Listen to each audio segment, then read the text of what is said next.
Senator Mike Rounds joins us now. He's a Republican from South Dakota. He's a member of the Armed Services Committee. Mr. Senator, in your opinion, do you think a Gaza deal is close? We keep saying it, but is it really close now?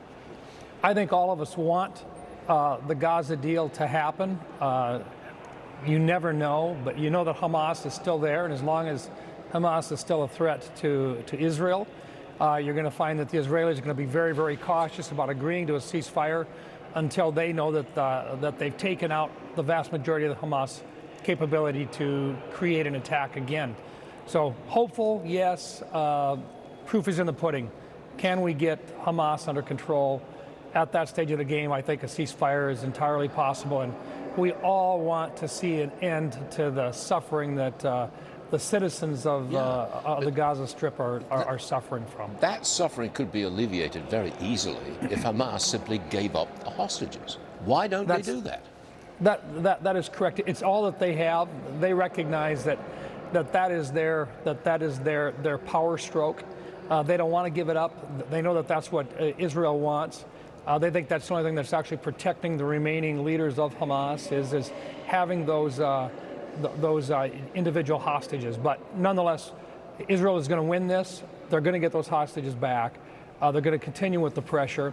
The United States has to stay strong with Israel in going after and helping to get those hostages back. But we all want to see an end to the suffering in Gaza, and I think the United States can help in that regard, but most certainly Hamas is the problem. President Trump has pulled the U.S. out of, this is a UN cultural agency, UNESCO. It's the second time we've pulled out of UNESCO. I'm told we're getting out because UNESCO is just too woke. Is that accurate?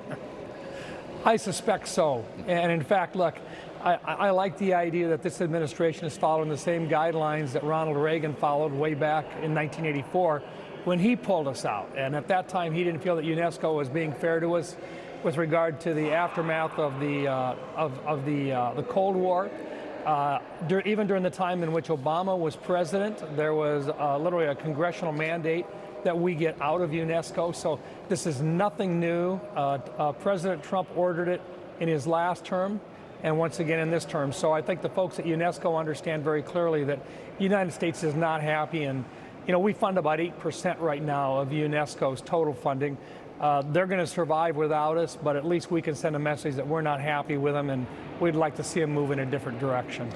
President Trump doesn't do much at the United Nations, does he? He doesn't hold it in high regard. He doesn't listen to all the statements. I mean, he doesn't care, really, does he?